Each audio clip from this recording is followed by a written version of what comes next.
చెప్పండి, జయమని యేసుక్రీస్తు వారికి, పాపుల రక్షకుడు యేసుక్రీస్తు వారికి, నిత్య జీవమిచ్చే యేసుక్రీస్తు వారికి, శాంతి సమాధానమిచ్చే యేసుక్రీస్తు వారికి. యేసుక్రీస్తు వారిని గురించినటువంటి శుభవర్తమానం మీకు తెలియజేస్తూ ఉన్నాం. మేము పాడిన పాటలు ఆ కలువరి మార్గములో యేసు సిలువను మోసిననే పాట పాడుకుంటూ మీ మధ్యకు వచ్చినాం. ఎందుకు యేసు ప్రభువారు సిలువను మోయవలసి వచ్చిందంటే, ప్రియులారా, దైవ గ్రంథంలో రాయబడుతూ వచ్చింది, ఇదిగో లోక పాపములను మోసుకొని పోవు దేవుని గొర్రెపిల్ల అని పరిశుద్ధమైన గ్రంథంలో రాయబడుతూ వచ్చింది.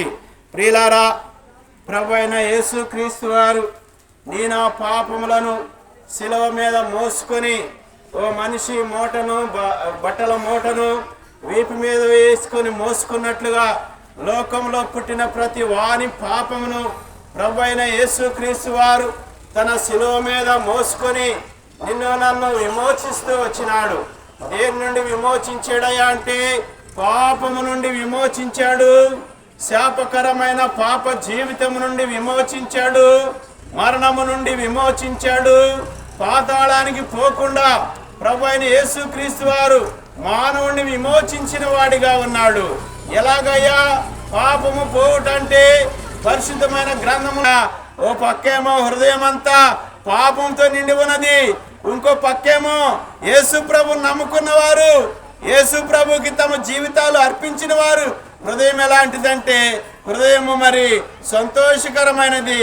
మరి దేవుణ్ణి చూడాలంటే, ఆ శాంతి సమాధానం గల ఆ పరలోకంలోకి వెళ్ళాలంటే యేసు రక్తము ప్రతి పాపం నుండి మనలను కడిగి పవిత్రపరిచేదిగా ఉంటుంది. ప్రియులారా, చిన్నవారేమి పెద్దవారేమి, వృద్ధులేమి నడువయస్కులేమి, ప్రియులారా, అందరూ కూడా పాపం చేసిన వారని దైవ గ్రంథం సెలవిస్తా ఉన్నది. ఏ భేదము లేదు, ఏ భేదము లేదు. అందరూ పాపం చేసి దేవుడు అనుగ్రహించే రక్షణను పోగొట్టుకుంటున్నారు, పొందలేకపోతున్నారు. ప్రియులారా, పరిశుద్ధమైన గ్రంథములో ఓ సందర్భం రాయబడుతూ వచ్చింది. ఓ స్త్రీ అక్కడ అట్లాగే రాసినది, వ్యభిచారమందు పట్టబడిన స్త్రీని తీసుకొని యేసు ప్రభు దగ్గరికి వచ్చారు ఆ ఊరి పెద్దలు. అయ్యా యేసు ప్రభువా, ఈ స్త్రీ వ్యభిచారమందు పట్టబడింది, మోషే ధర్మశాస్త్ర ప్రకారం అయితే ఈమెను రాళ్ళతో చావగొట్టాలని మాకు తెలుసయ్యా, మరి నువ్వు దేవుడిని అని చెప్పుకుంటున్నావు కదా, నువ్వేం చెబుతావంటే, ప్రభు అయిన యేసుక్రీస్తు వారు అన్నాడు, మీలో పాపం లేని వాడెవడో మొదట మీద రాయి వేయమన్నప్పుడు అందరూ కూడా తమ రాళ్ళు విడిచిపెట్టి, అనగా పిల్లలు మొదలుకొని పెద్దల వరకు అక్కడ రాళ్ళు పడవేసి ఆ స్త్రీని ఏమి చేయకుండా వెళ్ళిపోతూ వచ్చినారు. ఎందుకు ప్రియులారా, మీలో పాపం లేని వాడు ఎవడో అనగానే అందరికీ వారి వారి పాపము కనబడుతూ వచ్చింది. ఆ స్త్రీ రక్షించబడింది, ఆ స్త్రీ దేవుని బిడ్డగా మార్చబడింది. ఆ స్త్రీ పాపాలన్నీ కూడా యేసు ప్రభు క్షమించి వేశాడు. ప్రియులారా, వచ్చే నెల 18,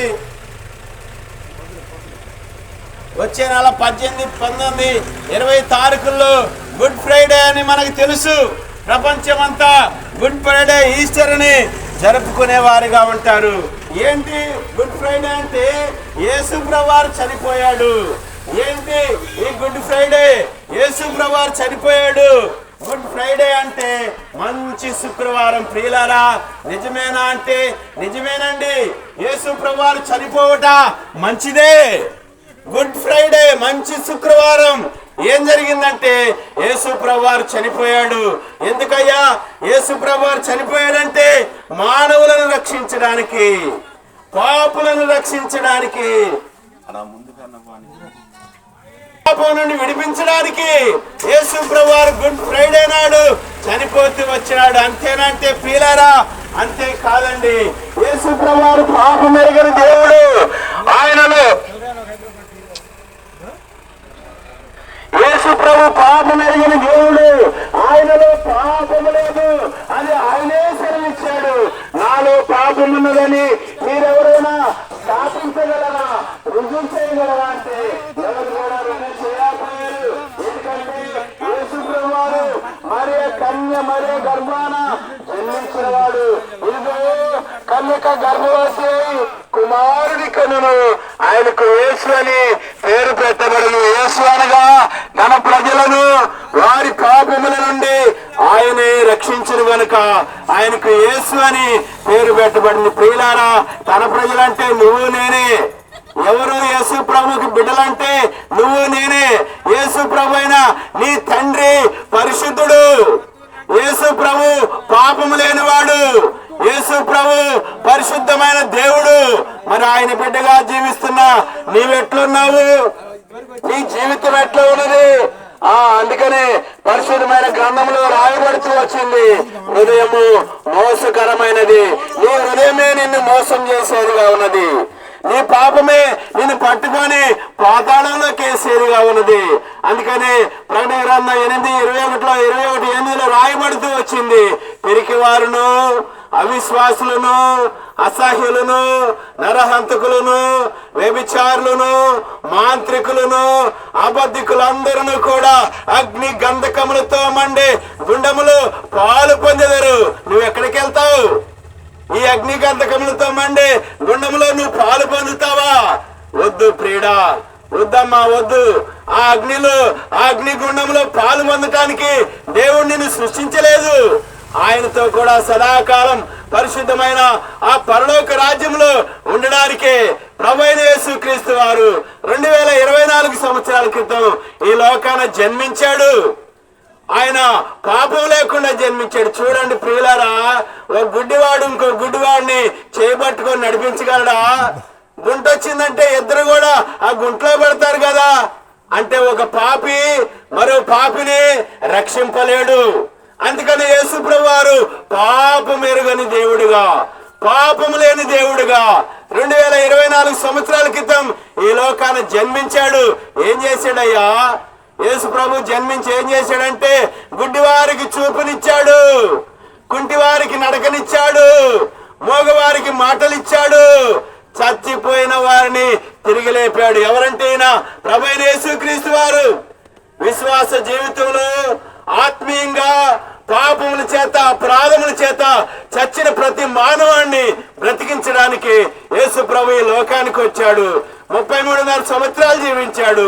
ప్రియులారా, ఆయన చేసిన నేరమేమీ లేదు, ఆయన చేసిన తప్పేమీ లేదు. అయితే ఆయన శిలువకి ఎక్కాడు. గుడ్ ఫ్రైడే, ఈస్టర్, ఆదివారము యేసు ప్రభు పునరుద్ధానానికి ముందు యేసు ప్రభు వారిని కొల్లా దెబ్బలతో కొట్టారు. ఏం చేశాడు ఆయన? ముఖాన ఉమ్ము వేశారు. ఏం చేశాడు ఆయన? పక్కలో బళ్ళంతో పొడిచారు. ఏం చేశాడు ఆయన? ఏమి చేయలేదు. ప్రియులారా, నేను ఆ పాపం ఆయన భరించవలసి వచ్చింది. ఇందాక చెప్పాను కదా, ఇదిగో లోక పాపములు మోసుకొని పోవు దేవుని గొర్రెపిల్ల. నీ పాపాలు కూడా యేసు ప్రభు మోసుకొని పోయాడు.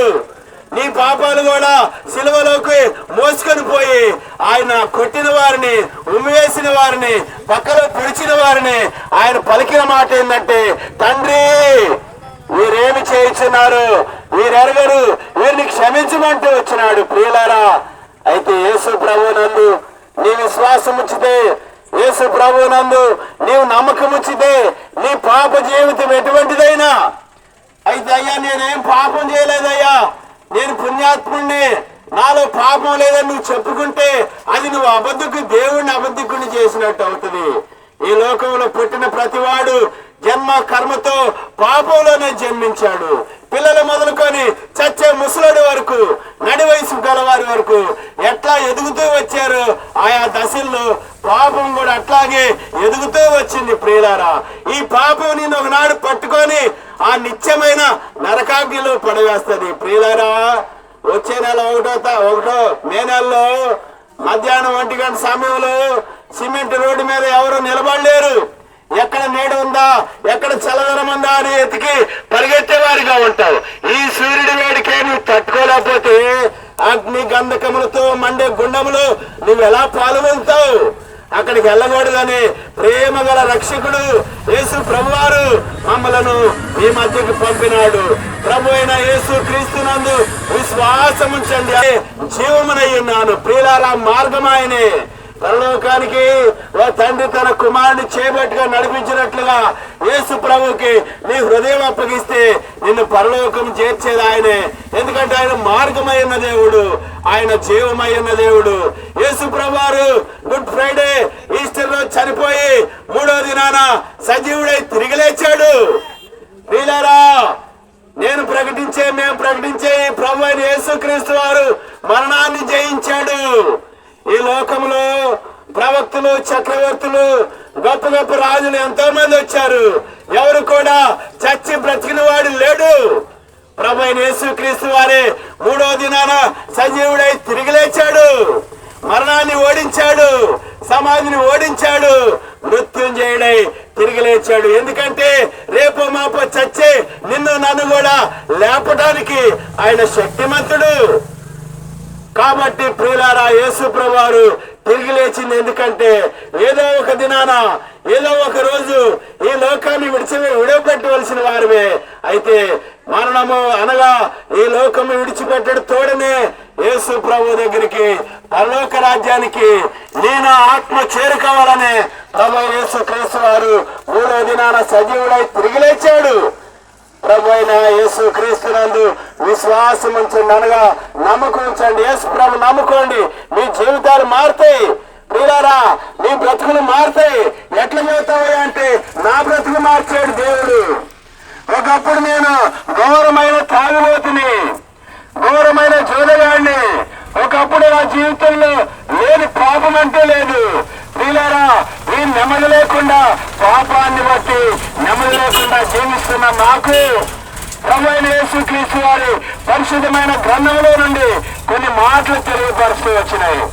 యేసు చెప్పెను, పునరుద్ధానమును జీవమును నేనే, నా యందు విశ్వాసం ఉంచువాడు చనిపోయినను బ్రతుకును. ఈ మాట నన్ను ఎంతో తాగుతూ వచ్చింది. ప్రియులారా, ఏంటంటే మరణభయంతో ఉన్న నేను, పాప భయంతో ఉన్న నేను, పాపంలో పరిగెత్తున్న నేను, గురి గమ్యం లేకుండా జీవిస్తున్న నేను, చచ్చిపోతే ఎక్కడికి వెళ్తానో తెలియక జీవిస్తున్న నాకు యోహాను సువార్త 11:25లో యేసు చెప్పెను, పునరుద్ధానమును జీవమును నేనే, నా యందు విశ్వాసం ఉంచువాడు చనిపోయినను బ్రతుకును. ఈ మాట నన్ను ఎంతో ఆదరిస్తూ వచ్చింది. ప్రియులారా, ఇదేంటి యేసు ప్రభువును నమ్ముకుంటే చనిపోయినా బ్రతుకుతామంట, మరి మరణమే లేదంట. మరి ఎవడైతే నా యందు విశ్వాసం ఉంచుతాడో వాడికి ఎన్నడూ చావడని రాయబడుతూ వచ్చింది. అని యేసు ప్రభువును నమ్ముకుంటే చావే లేదంటని, ప్రభువా నా పాపములను క్షమించమని గొప్ప ప్రార్థన, ఆ చిన్న ప్రార్థన యేసు ప్రభు దగ్గర నా పాపాలు ఒప్పుకుంటే నా పాపం అంతా పోయింది, నా మరణ భయం పోయింది. ఓ అమ్మాయ్యా, ఓ ప్రియులారా, ఈ దినాన ఇప్పుడు నేను చనిపోతే యేసు ప్రభు దగ్గరికి వెళ్తా. మరి మీ సంగతి ఏంటి? నువ్వు ఎక్కడికి వెళ్తావు? అందుకని ప్రయాసపడి పాప భారం మోసుకొచ్చున్న సమస్త జనులారా నా యొద్దకు రండి, నేను మీకు విశ్రాంతినిచ్చునని ప్రభు యేసుక్రీస్తు వారు సెలవిస్తా ఉన్నాడు. ప్రభు యేసుక్రీస్తునందు విశ్వాసం ఉంచండి, అనగా ఆయన నమ్ముకోనండి, అప్పుడు నేను ఇంటి వారిను గొప్ప రక్షణ. ప్రియులారా, ఈ లోకములో యేసు ప్రభు ఇచ్చేటువంటి గొప్ప రక్షణ ఇంకెవరు ఇవ్వలేరు, ఎక్కడా దొరకదు. ఈ గొప్ప రక్షణ నేను ఇంటి వారిని పొంది నిత్య రాజ్యంలో ప్రవేశించాలని ప్రభు పేరున మీకు మాటలు తెలియజేస్తూ ఉన్నాం. మేము ముందుకు వెళ్ళబోతుండగా దేవుని సేవకులు మీ కొరకు ప్రార్థన చేసేవారుగా ఉంటారు.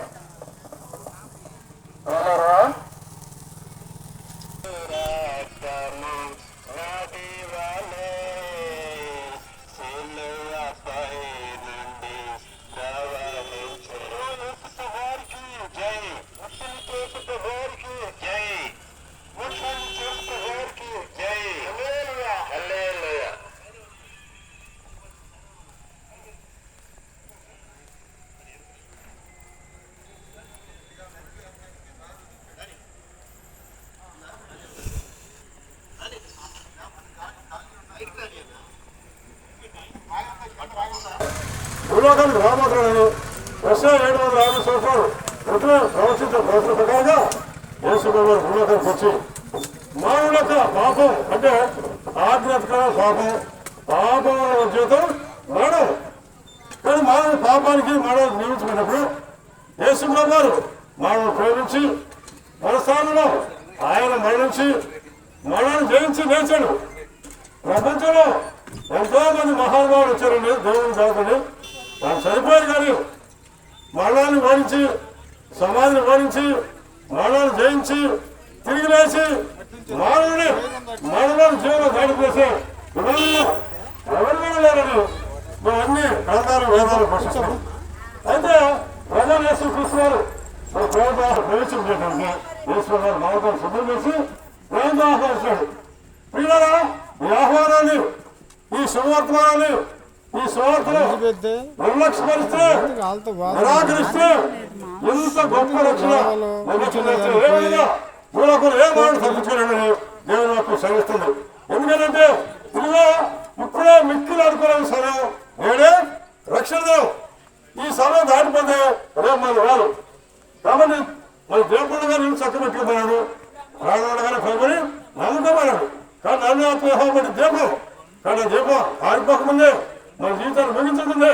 యేసుప్రభువా నేను పాపని అంటే మానవుల యొక్క పాపాన్ని క్షమించి సమస్త దుర్విధులని కడిగి పవిత్రపరిచి పరిశుద్ధులుగా నిర్దోషులుగా నీతిమంతులుగా నిలబడటానికి లోకసిద్ధాన్ని నేను కూడా మనకు సమాధానించి మీరు కూడా మనందరూ కూడా రక్షణ సంబంధించి మనకు ఆహ్వానిస్తాడు.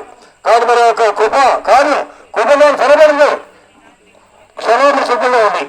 కాబట్టి మరి సమయం ఉన్నప్పుడే సభ్యులు చేస్తాం యేసుని సంతృప్తిగా అంగీకరిస్తే మన పాపాలు మనం ఒప్పుకుంటే ఆయన నెలవందనాలు వీటిపడి కనుక మన పాపాలు క్షమించి సమస్త గురువుని కలిగి ప్రయత్నించి పరిస్థితి జీవితం ఇచ్చి ప్రమాణ రాజ్యం ఇస్తామని ప్రేమగా ఆహ్వానిస్తాడు. కాబట్టి ఆహ్వానాలను అందుకుని క్షమాపణ పొంది నిత్యరాజులను వారసులు కావాలని ప్రభు నామను అందరినీ ప్రేమతో తెలియజేస్తాడు. ప్రభు యేసుక్రీస్తుని విశ్వాసం ఉంచండి. అప్పుడు మీరు మీటి వారు గొప్ప రక్షణ మీకు ఎక్కువగా తెలుసుకుంటే ఈ రాత్రి సమయంలో అమెరికాలో ఆ సెంటర్లో మరి స్వార్థకు ఏర్పాటు చేయబడిందని బైబిల్లో దేవుని వాక్యం ధారాళంగా అందించేవారు మందికి ఇచ్చున్నారు. వారు వాక్యంలో సిద్ధంగా ఉన్నారు. కాబట్టి మరి సమయం సద్వినియోగం చేసుకుని మీరు కూడా వాక్యాన్ని విని ఆత్మీయ మేలుగా దేవుని ప్రేమ తెలియజేస్తారు. దయచేసి మరి తిరిగి వెనక్కి వెళ్తుంది. సిస్టర్స్ బ్రదర్స్ మీరందరూ కూడా వచ్చి వ్యాన్ ఎక్కవలసిందిగా ప్రభు పేట మనవి చేస్తూ ఉన్నాం. గాయపడిన చేతులు చాచి ప్రభువు పిలచుచుండెను. గాయపడిన చేతులు చాచి ప్రభువు పిలచుచుండెను. పాపపు స్థితిని మార్చను నిత్య జీవమివ్వను. మరణము నీ పాపములను కడుగును యేసు రక్తము. నీ పాపములను ఒప్పుకో కడుగును యేసు రక్తము. కలువరి మార్గములో యేసు సిలువను మోసెను. కలువరి మార్గములో హృదయపు తలుపు తట్టుచున్నాడు. తెరువుమోని హృదయపు తలుపు తట్టుచున్నాడు. తెరువుమోని హృదయము చేసుకొనుము యేసుని శాంతి నీకు దొరుకును. చేసుకొనుము యేసుని శాంతి నీకు దొరుకును. కలువరి మార్గములో యేసు సిలువను మోసెను ఆ కలువరి మార్గములో రక్షణ దేవుని మోసెను